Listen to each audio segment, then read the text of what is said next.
Alors, Bruno, on l'entend souvent, oui, mais en SCI, je ne peux pas faire du meublé. Ben, c'est vrai et faux à la fois. Exactement. Ça dépend de ta SCI. Et comme toujours, on va répondre ça dépend et on va t'expliquer comment ça marche.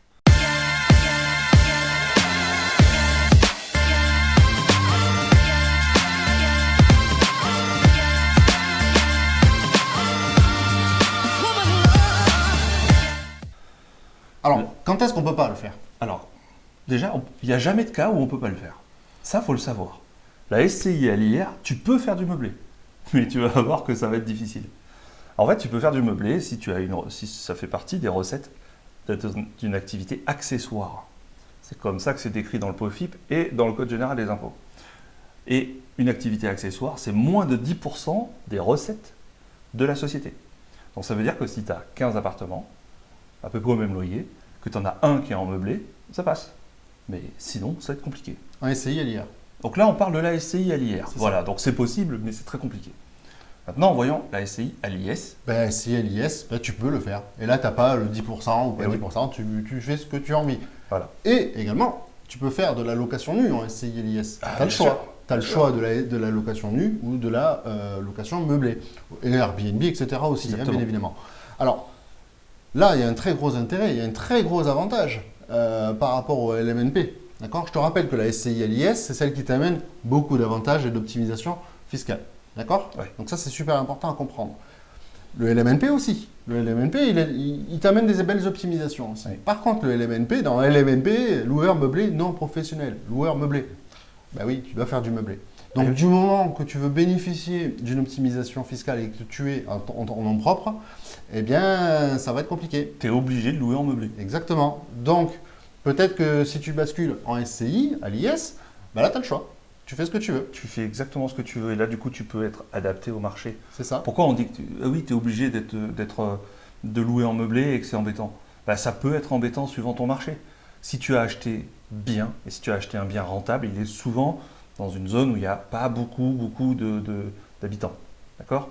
Je ne dis pas des petits villages, hein, mais il n'y a pas forcément beaucoup d'habitants. Et du coup, est-ce que ton bien il sera adapté au marché si tu le mets en meublé? Est-ce que tu as acheté un T4, un T5 et que ça se loue en meublé? Donc il faut se poser ces questions-là. Ouais, et puis, Du coup, en SCI, bah, tu n'as pas besoin de te c'est ça, casser la tête. c'est ça, parce que tu peux aussi vouloir changer de stratégie toi-même en cours de route. Tu as acheté un Ouais. LMNP, donc en meublé, mais tu veux plus faire de meublé, et la raison, elle t'appartient, d'accord?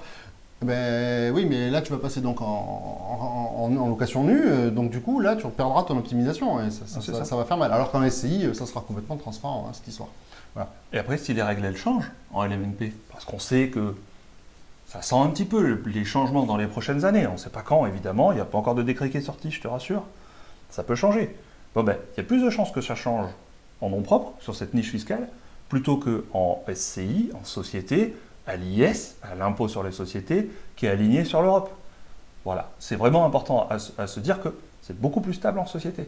Donc il y a peu de chances qu'il y ait des changements, et que du coup, bah, si tu es obligé à un moment de passer en nu, en meublé, ou si les règles du meublé elles changent, bah, il vaut mieux être en SCI à l'IS. Effectivement, et puis on en entend parler en ce moment, tu vois, typiquement sur tout ce qui est la partie cotisation sociale, par rapport Qui aussi change. au Airbnb, etc. Ah oui, Finalement, par rapport à ça, en SCI à l'IS, bah, tu t'en fiches. exactement. Donc c'est important de comprendre pourquoi en SCI à l'IS, on peut faire du meublé. L'article 206 du Code général des impôts, il nous dit que si tu as une activité meublée, en location, meublée, alors tu as une activité commerciale. D'où, si tu es en LMNP, ça rentre dans les BIC, dans les bénéfices industriels et commerciaux. D'accord? Donc ça, c'est bon. Ensuite, en SCI, comment ça se passe? Tu peux être requalifié en imposition à l'IS, à l'impôt des sociétés, si tu exerces une activité meublée. Donc, si tu es déjà en SCI à l'IS, tu risques rien.